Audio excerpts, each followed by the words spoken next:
अचानक से बिल्कुल स्पाइडरमैन की तरह से उतरे हैं। उतरे नहीं है, जमीन में से पैदा हुए। आप देख रहे हैं TTI news your on network. देश दुनिया की खास खबरें और आजकल की खास खबरें आपको पता ही है कि उत्तर प्रदेश विधानसभा चुनाव से जुड़ी हुई हैं और सरगर्मियां बढ़ी हुई हैं और बहुत कुछ बड़ा हुआ है। ठंड चल रही है लेकिन गर्मी है। और गर्मी किसकी है? राजेश जी, सबसे पहले चूंकि आप हमारे लिए इस समय एक प्रत्याशी हैं और एक अहम प्रत्याशी हैं और अचानक से बिल्कुल स्पाइडरमैन की तरह से उतरे हैं, तो आप बताएंगे कि आज किनके साथ ये मीटिंग चल रही है आपकी? देखिए, सबसे पहले आपने कहा कि स्पाइडरमैन की तरह से उतरे जी, उसको मैं थोड़ा सा संशोधित करूंगा। उतरे नहीं है, जमीन में से पैदा हुए। अच्छा। जो वृक्ष RSS ने, भारतीय जनता पार्टी ने जो बीज रोपा था जमीन के अंदर, उसी में से ये छोटा सा पेड़ पैदा हुआ। ऊपर से नहीं कूदे, नीचे से निकल के आए। अच्छा। तो ये दूसरी बात, आज गर्मी इस बात की है जी कि कैसे योगी आदित्यनाथ जी को उत्तर प्रदेश का मुख्यमंत्री दोबारा बनाया जाए। अच्छा। जिस तरह से 2017 से लेकर के अब तक उत्तर प्रदेश एक उत्तम प्रदेश बनने की दिशा में चला है, बीमारू राज्य से एक उत्तम प्रदेश बनने की दिशा में आगे बढ़ रहा है, वो योजनाएं कैसे और आगे तेजी से चले, ये एक गर्मी इस बात की है जनता के बीच में। और जनता आतुर बैठी है योगी जी को मुख्यमंत्री बनाने के लिए। और इस देश के प्रधानमंत्री, दुनिया के सबसे लोकप्रिय नेता नरेंद्र मोदी जी के हाथ मजबूत करने के लिए, उन्हें संदेश देने के लिए कि आने वाला 2024 भी आपके लिए तैयार खड़ा हुआ है। ओके, अब आप थोड़ा सा परिचय करा दें। हमारे बनवारी लाल सिंघल जी हैं जी, और अलवर से आप 2 बार विधायक रहे और रिकॉर्ड इनके नाम है सबसे अधिक वोटों से जीतने का। इस पूरे क्षेत्र के चुनाव का संचालन कर रहे हैं। पार्टी ने, केंद्र ने यहाँ इनको लगाया हुआ है। बाकी आप माननीय विधायक जी से। आदरणीय कन्हैयालाल जी चौधरी हैं, मालपुरा टोंक से आप विधायक हैं वर्तमान में दूसरी बार जी, और अभी राजस्थान ब्रज क्षेत्र की 36 विधानसभाओं के सह समन्वयक के नाते ये हम सब का भी मार्गदर्शन कर रहे हैं, माठ विधानसभा की भी चिंता कर रहे हैं। कन्हैयालाल जी चौधरी आप टोंक के जिला प्रमुख रहे हैं जी। सत्यनारायण जी चौधरी जी, आप हमारे टोंक के जिला प्रमुख रहे हैं और वर्तमान में मेरे साथ 5 विधानसभाओं की देखरेख आप करते हैं। जिला प्रमुख का मतलब जिला पंचायत का अध्यक्ष, जिला पंचायत हमारी भाषा में। आदरणीय राकेश जी फौजदार जी, आप भरतपुर के निवासी हैं जी, और यहाँ माठ विधानसभा को स्पेशली रात दिन लगकर आप देख रहे हैं, चुनाव जिताने की दिशा में आप आगे बढ़ रहे हैं। और देवेंद्र जी, आपके चिरपरिचित डॉक्टर देवेंद्र शर्मा जी, जो आपके बाल संरक्षण आयोग के यहाँ चेयरमैन है जी, उत्तर प्रदेश में मेरे पुराने मित्र हैं 2008 से ही जी। इनके सानिध्य में, इनकी शरण में हम लोग यहाँ काम मथुरा का देख रहे हैं। ओहो, मतलब घर में छोरा और गांव में ढिंढोरा।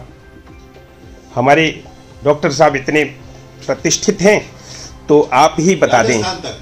राजस्थान तक बताइए। वास्तव में ये प्रतिष्ठित हैं और ये कहते हैं ना कि हमारे लिए तो हमारो कहना भी हमारो भगवान नहीं, हमारो लाला है, हमारो भैया है, तो या लिए। और फिर हमारो तो ये भैया ये, क्योंकि द्वारकानाथ को भक्त है तो हम दोनों तो एक ही गुरु के चेला हैं। चलो फिर हम आपसे खेला है, क्योंकि हमारा अपना दायित्व है, उसको निभाना हमारा धर्म है। अपनी जब इतना बड़ा ओहदा आपको दे दिया है विधायक जी ने, तो फिर आप ही बता दीजिए कि राजेश जी तो योगी जी की चिंता कर रहे हैं, आप किसकी चिंता कर रहे हैं? हम 5 विधानसभाओं की चिंता कर रहे हैं और राजेश जी की भी चिंता कर रहे हैं। अच्छा। राजेश जी, जैसा आपने कहा कि कोई स्पाइडरमैन नहीं है, राजेश जी का जन्म संघ से विद्यार्थी परिषद में मेरे साथ काम किया राजेश जी ने, और 35 साल से निरंतर काम करने वाला कार्यकर्ता है। और ऐसा कार्यकर्ता है, जब पार्टी ने लगाया इस कार्यकर्ता को, और कश्मीर में जब वहां पर जाने में लोग डरते थे, लाल चौक पर झंडा फहराकर राजेश चौधरी ने मथुरा का नाम सारे देश में नौजवानों में युवा मोर्चा के माध्यम से मसूर किया था। ये गौरव के विषय था। भारत माता की, भारत माता की। अच्छा, फिर भी आप चिंता कर रहे हैं?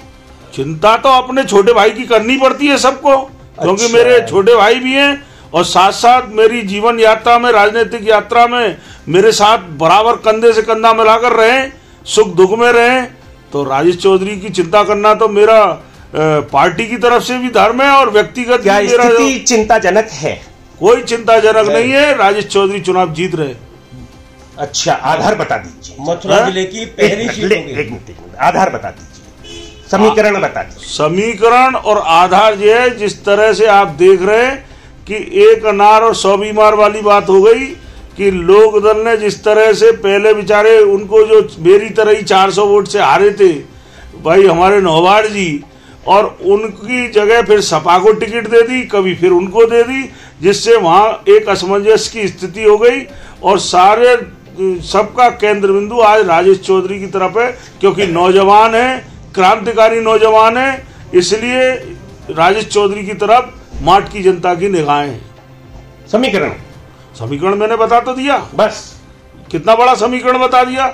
नौजवान है, क्रांतिकारी है, और कितने जाट हैं ये भी बता दीजिए। जातिगत आधार पर जाओ इस चुनाव को। इस चुनाव को लीजिए आप राष्ट्रीयता पर। ये चुनाव केवल जातिवाद पर नहीं है, ये चुनाव राष्ट्रवाद का चुनाव है। ये चुनाव योगी और मोदी का चुनाव है, ये राजेश चौधरी का चुनाव नहीं है। हम लोग भी अगर पूरे देश और प्रदेश से यहाँ आए हैं तो राष्ट्रवाद को पूरे देश भर में, पूरी दुनिया भर में बहुत पल्लवित करने के लिए आए हैं। और राजेश चौधरी हमारे यहाँ प्रत्याशी हैं, किंतु चुनाव योगी जी लड़ रहे हैं, चुनाव मोदी जी लड़ रहे हैं। राजेश चौधरी का अपना जो व्यक्तित्व है वो उसमें बहुत बड़ी वृद्धि करने का काम कर रहा है। और आप 36 सीटों को देख रहे हैं। जिस तरह से पूरे ब्रज क्षेत्र के अंदर जो एक लहर चल रही है मोदी जी और योगी की, उसके तहत मुझे लगता है कि 36 की 36 विधानसभा सीट हम पूरी जीत रहे हैं। मथुरा की भी हम 5 सीटें जीतेंगे, आगरा की भी हम 9 सीटें जीत रहे हैं, अलीगढ़ की जो पहले चरण के अंदर हो रही है 7 के 7। मतलब ये तो एक तरफा बात बोल रहे हैं आप, ये तो मतलब आप हितबद्ध होकर बोल रहे हैं पार्टी से, निष्पक्ष कोई विवेचन आप नहीं दे रहे हैं। 36 में कहीं तो कमजोर होगी आपकी पार्टी, 36 में से 36 जीत रहे हैं आप। जब 2017 के अंदर लोगों ने माननीय योगी जी का जादू नहीं देखा था, बाकी जिस तरह से कानून व्यवस्था से लेकर विकास का जो मॉडल देखा है 5 साल के अंदर, उसे आम जनता में जब जाके हम बात करते हैं तो आम लोग, हर लोग चाहते हैं कि किस तरह से दोबारा हमारा मुख्यमंत्री योगी जी बने और 2024 के अंदर हमारे देश के प्रधानमंत्री। आप 36 को छोड़ दीजिए, चलिए हमें मथुरा का बता दीजिए कि मथुरा में कौन सी सीट कितने मतों के अंतर से जीत रहे हैं, जब आप जीत रहे हैं 36? तो देखो, ये मथुरा की अगर बात करें तो अभी बनवारी जी ने, हमारे शर्मा जी ने जो बताया कि आने वाले टाइम के अंदर जो पहले जो जितने मतों से हम जीते थे, चाहे आप श्रीकांत जी की देख लो, चाहे हमारे बलदेव देख लो या छाता देख लो, गोवर्धन देख लो, उन मतों से वृद्धि होगी, कम नहीं होगी। आम जनता हो सकता है कहीं ना कहीं कुछ छोटे मोटे कार्यकर्ताओं को कुछ छोटी नाराजगी, बाकी वो भी राजी हो रहे हैं। और आम जनता केवल एक ही चाहती है किस तरह से मैं, हमारी बेटियां, हमारे बच्चे, हमारा परिवार सुरक्षित रहो, हमारा भविष्य सुरक्षित, ये देखते हुए मत दे रहे हैं। बस हम कंप्लीट कर रहे हैं इस वार्ता को, और यदि एक दो शब्द किसी को कुछ कहने हो तो आप भी कह सकते हैं, टॉक से आए हुए। जिस प्रकार अभी यहाँ चुनाव चल रहे हैं और अपने लोकसभा क्षेत्र की 5 विधानसभाएं जी, और लोगों में जोश बहुत है। लोग कहते हैं कि ये जो वोट है ये उत्तर प्रदेश के विकास के लिए है, ये योगी जी को पुनः मुख्यमंत्री बनाने के लिए है। जिस प्रकार उन्होंने वहाँ अपने बाबा के काम किया है, तो हम चाहते हैं मथुरा में भी यहाँ एक अमूल चूल परिवर्तन हो।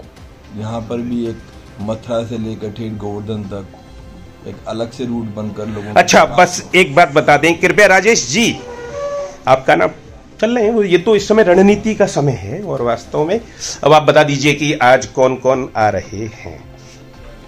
कहाँ पर आ रहे हैं?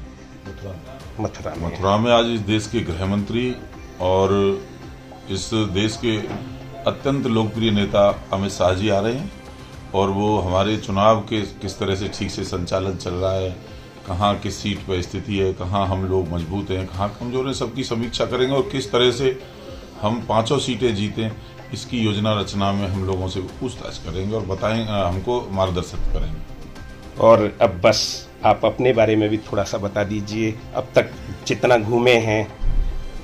कितना झूमे हैं और कितना भटके हैं। देखिए, मैं किसान हूं और किसान का बेटा हूं जी, और मार्ड क्षेत्र में एक ही तो मुद्दा है जी, वहां का विकास जी। आज पूरे उत्तर प्रदेश की जितनी विधानसभाएं देखोगे सबसे बदहाल केवल जो उत्तर प्रदेश की सरकार की योजनाएं थी और केंद्र सरकार की योजनाएं थी, उनको ठीक से लागू हम लोगों ने जितना कर सकते हैं वो किया है।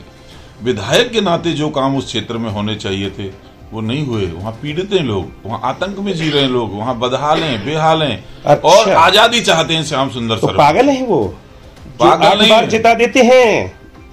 65,400 वोट श्याम सुंदर शर्मा को मिलता है 2017 में, 65,000 सेकंड नंबर को मिलता है, 60,000 तीसरे नंबर को मिलता है, चौथे नंबर को लगभग 14,000 वोट मिलता है। 1,40,000 से अधिक लोगों ने श्याम सुंदर शर्मा के विरोध में वोट किया है। जिता देते नहीं है आप, टेक्निकल समझिए, एक्सीडेंटल विधायक है वो लोकप्रियता के विधायक नहीं है। उन्होंने 50% से अधिक वोट हासिल नहीं किए। मैं आपको दावा करता हूं, मैं 51% से अधिक वोट मानते हैं वे राजनीति के चाणक्य हैं? नहीं है? वो राजनीति के आतंक हैं, वो राजनीति के भ्रष्टाचारी हैं, वो राजनीति के एक जो घिनौनी राजनीति है उसके पुतले हैं, उसके प्रतीक हैं। आपकी पार्टी के ही एक शख्स उनकी पार्टी में मिल गए हैं और 2 सीटों को उन्होंने थोड़ा सा डगमग। देखिए, समाज के अंदर कोई व्यक्ति राजनीति में आता है, उसका कुछ न कुछ लक्ष्य होता है। मैं बचपन से राजनीति में काम कर रहा हूं, समाज सेवा में काम कर रहा हूं। बनवारी लाल जी बैठे हैं, भाई साहब बैठे हुए, सबका देवेंद्र शर्मा जी बैठे हुए, सेवा भाव से आए। जिनके बारे में आप कह रहे हैं उनका लक्ष्य केवल अपना व्यापार बढ़ाना है, और व्यापार वहां बढ़ता है जहां स्वार्थ सिद्धि हो रही होती है। मैं कहता हूं, कलकत्ता के अंदर FIR होती है, मथुरा के अंदर भारतीय जनता पार्टी छोड़ जाती है। ये तो दीदी की करामात है, ये तो ममता बनर्जी की करामात है कि उसकी वजह से डर करके वो यहां से भागे। चस्पा हुआ ना नोटिस आकर के मकान पर, देखिए ना, आप पता करिए। खत्री जी, आप वरिष्ठ पत्रकार हैं, उसको पार्टी छोड़ने का कारण यह है कि वहां भारतीय जनता पार्टी के लोगों का उत्पीड़न होता है, हत्याएं होती है बंगाल के अंदर। जब इनका उत्पीड़न शुरू हुआ तो भाग गए। लड़ने का तो कोई मादा है नहीं, संघर्ष कर नहीं सकते, केवल अपनी प्रॉपर्टी बढ़ाने के लिए आए, केवल सत्ता का लाभ लेने के लिए आए थे, निकल गए। चलिए, अब आज की इस वार्ता को यहीं संपन्न करते हैं और फिर मिलते हैं आपसे।